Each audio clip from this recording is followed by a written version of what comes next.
Hello everyone, welcome to my channel English with Mrinmoy. আজকের এই সেশনে আমরা আলোচনা করব পার্টস অফ স্পিচ নিয়ে, ইংলিশ গ্রামারের একটি ইন্টারেস্টিং চ্যাপ্টার। তো আশা করছি তোমাদের ভিডিওটি ভালো লাগবে। তো অবশ্যই ভিডিওটা শুরু থেকে শেষ অবধি দেখো, অবশ্যই বন্ধুদের সাথে শেয়ার করবে, অবশ্যই লাইক করতে ভুলবে না। তো চলো আমরা দেরি না করে শুরু করি। আগে বুঝে নাও পার্টস অফ স্পিচ কি। কোনো একটা সেন্টেন্স ফর্ম করার সময় যেই ওয়ার্ডসগুলো আমরা ব্যবহার করি সেগুলোকে পার্টস অফ স্পিচ বলে। যেরকম noun, pronoun, verb, adverb, adjective, preposition, interjection and conjunctions, এই ওয়ার্ডস গুলোকে পার্টস অফ স্পিচ বলা হয়। দেখবে 8 টাইপস। কত রকমের পার্টস অফ স্পিচ রয়েছে? 8 রকমের। দেখবে এক নাম্বার কি রয়েছে? নাউন, যাকে বাংলায় কি বলে? বিশেষ্য পদ বা নামপদ। তো নাউনকে আমরা কি বলবো? বিশেষ্য পদ বা নামপদ, মনে রাখবে। তো নাউন বলতে কি বোঝায় দেখবে।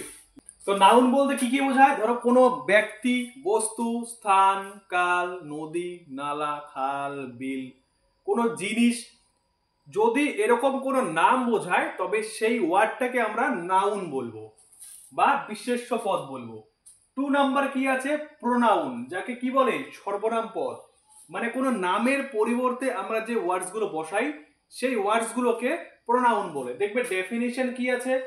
refers to the words used in place of any name or noun.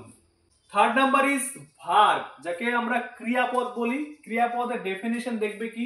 refers to any action, কোনো কাজ বোঝায়। যে কোনো কাজ করাকে আমরা ক্রিয়াপদ বলি, যাকে ইংলিশে কি বলে? ভার্ব বলে। 4 নাম্বার অপশন ইজ অ্যাডজেক্টিভ, বিশেষণ পদ। দেখো বিশেষণ পদ কাকে বলে বুঝবে। refers to any quality, virtue, vice, quantity, color, number, etc. of noun। মানে কি? নাউনের দোষ, গুণ, অবস্থা, সংখ্যা, পরিমাণ এইসব বোঝায়। তাহলে কি? কোয়ালিটি মানে কি? গুণ। ভার্চু মানে কি? ভার্চু মানে গুণ। ভাইস মানে দোষ। কোয়ান্টিটি মানে পরিমাণ। কালার মানে রং। নাম্বার মানে তো সংখ্যা, সবাই এই দুটো জানো। তো এগুলো কার বোঝাবে? এগুলো নাউনের, যে নাম বোঝাবে সেই বিশেষ্য পদের যদি ভালো মন্দ এগুলো বোঝায় তাহলে সেটাকে বলবো আমরা অ্যাডজেক্টিভ। এরপরে দেখবে কি আছে? অ্যাডভার্ব। অ্যাডভার্ব মানে বিশেষণের বিশেষণ পদ। মানে অ্যাডজেক্টিভ যেটা বোঝাবে তার আবার অ্যাডজেক্টিভ, অ্যাডজেক্টিভের অ্যাডজেক্টিভ মানে বিশেষণের বিশেষণ। দেখো কি বোঝায়? Refers to the quality, virtue, vice, quantity, colour, number etcetera of adjective. আগে এটা অফ নাউন ছিল, এখানে অফ অ্যাডজেক্টিভ রয়েছে। তো দুটোর মধ্যে ডিফারেন্স। এটা বোঝাবে, অ্যাডজেক্টিভ বোঝাবে নাউনের ভালো মন্দ, আর অ্যাডভার্ব বোঝাবে বিশেষণের ভালো মন্দ। ক্লিয়ার? প্রেপোজিশন, যাকে কি বলবো? পদান্বয়ী অব্যয়। দেখো প্রেপোজিশন কি বোঝায়?